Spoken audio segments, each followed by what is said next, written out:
episódio começa em Passage Village, onde o último episódio parou. Multidões de passageiros estavam se movimentando, se preparando para ir para casa. Em meio à comoção, Scarron retomou suas táticas usuais de golpe. Desta vez ele estava tentando vender 2 garrafas douradas para 2 passageiros desavisados com um estilo exagerado. Scarron adicionou brilhos extras às garrafas e mentiu descaradamente, alegando que estava realizando uma mágica lendária de encantamento nelas. Ele garantiu aos passageiros que o brilho dourado das garrafas era a prova de suas propriedades mágicas. De acordo com Scarron, essas garrafas podiam manter a comida fresca por 24 horas inteiras. No entanto, os 2 passageiros eram espertos demais para cair no golpe dele. Não importa o quanto Scarron tentasse, eles não estavam prontos para comprar o produto naquele momento. A infame vadia da história Meryl fez sua grande entrada, esgueirando-se por trás. Ela pegou os 2 passageiros e não os deixou sair. Usando seus encantos sedutores, ela começou a falar docemente com eles. Em sua voz doce e tímida, Meryl disse aos passageiros que se eles não comprassem as garrafas de Scarron, o pai de Scarron a puniria horrivelmente em casa. Ela inclinou a cabeça de forma fofa e perguntou: "Você não pode comprar isso para uma gata tão fofa como eu?" Ela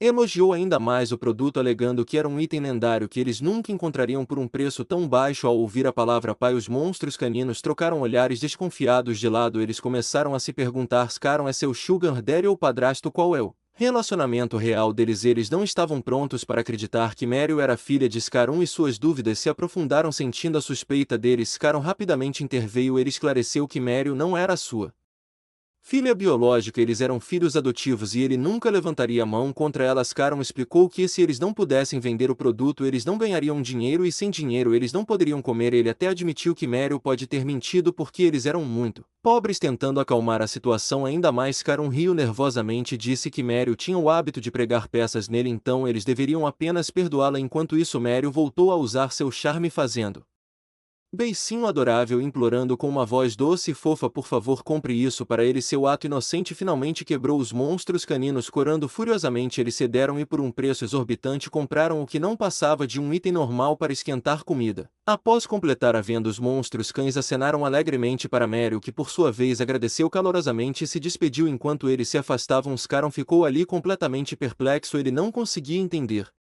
como isso aconteceu. Scarron se orgulhava de ser um mestre golpista, no entanto aqui estava ele observando Meryl superá-lo completamente. Ele percebeu que Meryl estava em um nível totalmente novo quando se tratava de manipular e enganar as pessoas. Frustrado, Scarron gritou com Meryl, exigindo saber por que ela disse a todos que ele era seu pai. Ele resmungou que todos entenderiam mal o relacionamento deles por causa das mentiras descuidadas dela. Meryl, com sua atitude presunçosa característica, simplesmente deu de ombros. Ela disse a Scarron que não havia nada de errado em chamá-lo de pai, afinal não era como se eles tivessem um relacionamento amoroso, então por que não chamá-lo assim? Ela até brincou que era uma coisa boa ela não chamá-lo de avô em vez disso. Ao ouvir isso, o rosto de Scarron ficou vermelho de raiva e os dois começaram uma briga acalorada. Mas assim que a discussão deles aumentou, uma reviravolta inesperada na trama entrou em cena. Meryl entregou apenas 2 moedas de torre para Scarron, deixando furioso e irritado. A voz de Skyrim ecoou com frustração enquanto ele exigia saber por que Meryl havia lhe dado uma quantia tão pequena. Quando eles receberam 10 moedas de torre, não era para ser uma parceria 50-50. Meryl, completamente imperturbável, cruzou os braços e explicou com um tom arrogante que Scarron havia falhado miseravelmente em vender os itens por conta própria. Apesar de todos os seus esforços, os passageiros não estavam dispostos a comprar nada dele.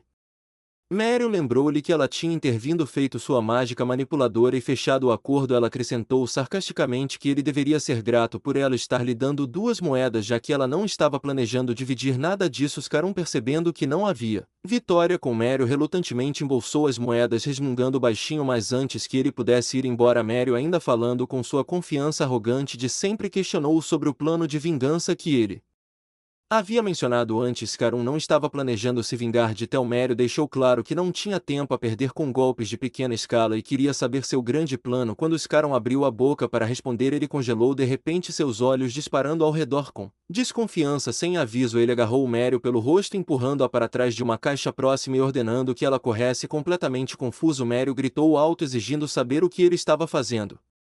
Mas Scarron não respondeu. Ele se agachou, puxando Meryl com ele, e gesticulou para que ela ficasse quieta, espiando cautelosamente por cima da caixa. O olhar afiado de Scarron pousou em Tel, que estava caminhando com a chefe lobo Elka. Scarron imediatamente entrou em alerta máximo. Sussurrando para Meryl que Theo não estava sozinho. Enquanto isso, Theo, ouvindo uma voz fraca e familiar, parou no meio do caminho e examinou os arredores. Quem Theo estava procurando, ele não conseguia ver ninguém mais.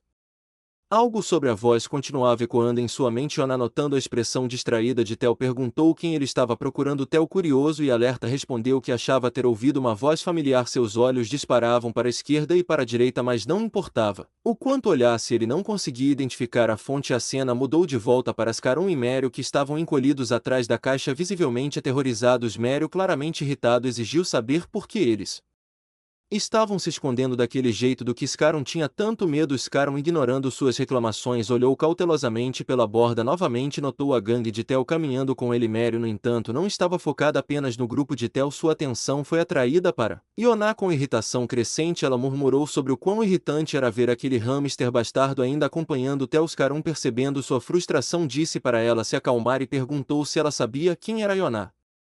Scarron estava realmente dizendo a ela que o pequeno roedor era uma figura de alto escalão. Meryl piscou confuso enquanto Scarron explicava que Yonah não era um hamster qualquer, ele era o presidente da Associação de Bruxos. A voz de Scarron caiu quando ele revelou que Yonah era uma das figuras lendárias na torre. Meryl, claramente chocado, perguntou se Scarron estava falando sério. Yonah era realmente tão importante? Scarron assentiu gravemente, confirmando que Yonah era líder de uma das três principais associações que apoiavam a torre. A irritação de Meryl se transformou em frustração quando ela percebeu o quão perigoso a associação de Theo com Yonah tornava-se. Theo estava andando por aí com alguém tão lendário e poderoso quanto Yonah. Como ela iria se vingar enquanto sua raiva fervia? Outra coisa chamou sua atenção: um pequeno coelho branco com olhos vermelhos e uma fita vermelha apareceu à distância. Sua aparência peculiar despertou a curiosidade de Meryl. Scarron, estreitando os olhos, enfiou a mão no bolso e tirou um pedaço de papel gasto. Meryl, confuso, perguntou o que Scarron estava fazendo agora. Scarron levantou o papel com um sorriso malicioso. No papel havia uma imagem do mesmo coelho de fita vermelha, acompanhado de um cartaz de procurado que dizia: procurase a princesa do reino da fita vermelha, 10.000 moedas de torre. O sorriso de Scarron se alargou quando ele percebeu a oportunidade à sua frente. Ele sussurrou para si mesmo que esse coelho era o bilhete deles para a vingança e uma fortuna. Depois disso, a cena muda para Theo. Ele fica chocado ao descobrir que a Red Ribboned Rabbit é na verdade a última princesa de um reino inteiro. Junto com essa revelação, Theo descobre que Yonah já teve o título de vice-presidente do Red Ribboned Kingdom. A preocupação começa a aparecer no rosto de Theo enquanto ele questiona Yonah. Preocupado com o passado, Theo pergunta a Yonah por que ela nunca mencionou isso antes. Ele se lembra de ter ouvido que toda a família real do Reino da Fita Vermelha foi devorada por Red Locus durante a invasão. Porque Yonah não lhe disse que ela estava viva e ainda fazia parte daquele reino? Mas Yonah, em seu tom casual de sempre, descarta a alegação de que todas as pessoas de lá foram devoradas pelos Red Locus. Seu comportamento muda de repente enquanto seu rosto se torna sombrio e sério. Yonah então revela a Theo a dura verdade: todos os membros da realeza foram assassinados. Ao ouvir a palavra assassinato, Theo sente um arrepio percorrer sua espinha. Ele imediatamente pergunta com descrença quem poderia cometer um ato tão cruel. Com um suspiro pesado, Yonah começa a contar a história do passado. Ela explica que, décadas atrás, os gafanhotos vermelhos invadiram o 55º andar. Naquela época, os Red Locus não eram tão perigosos quanto são agora. No entanto, após essa invasão, algo ainda mais aterrorizante: o massacre da família real. Yonah revela ainda que os gigantes da Torre Maar, a Associação Mercenária e a Associação Vanderin Merchant estavam todos envolvidos nos assassinatos horríveis. Ao ouvir nomes tão proeminentes, até Elka fica chocada. Um flashback começa mostrando os eventos da invasão. Os Red Locus invadiram o 55º andar, causando caos e pânico. Todos os chefes dos andares se reuniram em um lugar para traçar estratégias. Entre eles havia uma pantera negra, um goblin e muitos outros líderes. Eles fizeram uma reunião para discutir como expulsar os Red Locus de seu reino. Uma figura proeminente no grupo é apresentada a Lucas, o comandante da Mercenary Association, um nobre monstro nesta história. Com determinação na voz, Lucas anuncia que amanhã eles entrarão em guerra para erradicar os Red Locus. Em meio à discussão, uma Yonah jovem e fofa fala. Ela aponta as lutas do reino, incluindo uma grave escassez de alimentos, mas confiantemente garante que não há necessidade de medo. Yonah explica que colocou uma barreira perigosa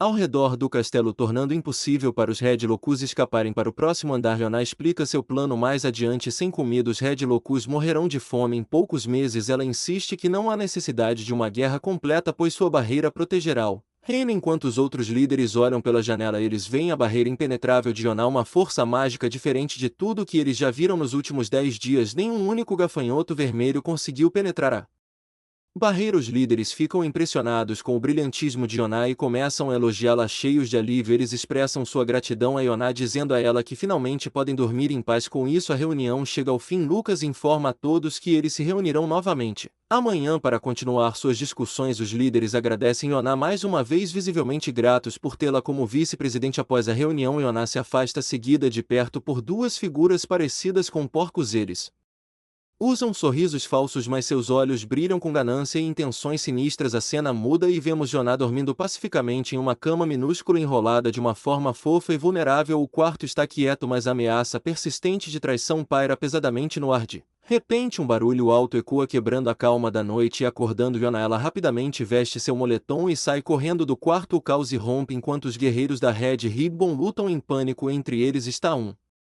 coelho guerreiro preto com cachecol vermelho correndo ao lado de sua esposa. Isso marca a primeira aparição do pai do Black Warrior Rabbit na série. Yonah para um coelho branco que exige saber o que aconteceu. O coelho branco revela que a barreira mágica de Yonah foi violada, permitindo que os Red Locus invadam o reino. O pânico toma conta de Yonah enquanto ela pergunta urgentemente sobre o paradeiro do rei e da rainha. Sem hesitar, ela corre em direção aos aposentos reais com Lucas, o Black Warrior Rabbit e outros líderes logo atrás. Ao invadirem o palácio do rei, eles são recebidos por uma cena horripilante. A câmara está em ruínas, coberta de cadáveres de gafanhotos vermelhos mortos. No centro, um porco preto gordo e feio está sentado com os corpos sem vida do rei e da rainha em suas mãos. A devastação deixa todos sem palavras, especialmente Yonah, que fica paralisada pela visão. O porco dá um passo à frente e provoca Yonah, culpando-a pelas mortes do rei e da rainha. Ele a acusa de criar uma barreira fraca que permitiu que os Locus se infiltrassem e massacrassem a família real. O porco coloca os corpos do rei e da rainha no chão e os cobre com uma toalha branca. Ele então tira um documento do bolso. Yonah, confusa, pergunta o que é. O porco declara que é a escritura do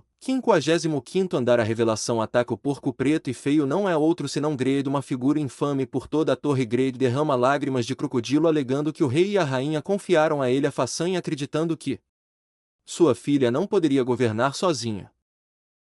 No entanto, Yonah imediatamente entende o que está acontecendo. Grade havia mexido na barreira de Yonah, permitindo que os Red Locus entrassem e matassem o rei e a rainha. Agora Grade quer tomar conta da terra no 55º andar. Percebendo isso, Yonah começa a correr indo para algum lugar desconhecido. No entanto, o pai do coelho guerreiro negro, enfurecido, grita com Grade, declarando que o rei e a rainha nunca trairiam seu reino dessa forma. Ele avança em direção a Grade, exigindo ação ao guarda-costas de Grade intervém dando um soco brutal que joga o pai do coelho guerreiro negro no chão. Neste ponto há incerteza sobre se o pai do coelho guerreiro negro está vivo ou morto. No entanto, considerando que Yonah mencionou anteriormente que todos os guardas reais do 55º andar foram mortos, parece provável que o pai do coelho guerreiro negro encontre seu fim trágico aqui. Então, para prestar homenagem, escreva RIP nos comentários. Agora vamos voltar à história. A exibição horripilante deixa os espectadores paralisados de medo. Grade, com um sorriso sinistro, pergunta à multidão se alguém tem alguma objeção. Quando ninguém responde, seu sorriso fica ainda mais perverso. Ele exige saber a localização da princesa, alegando que precisa da assinatura dela para finalizar sua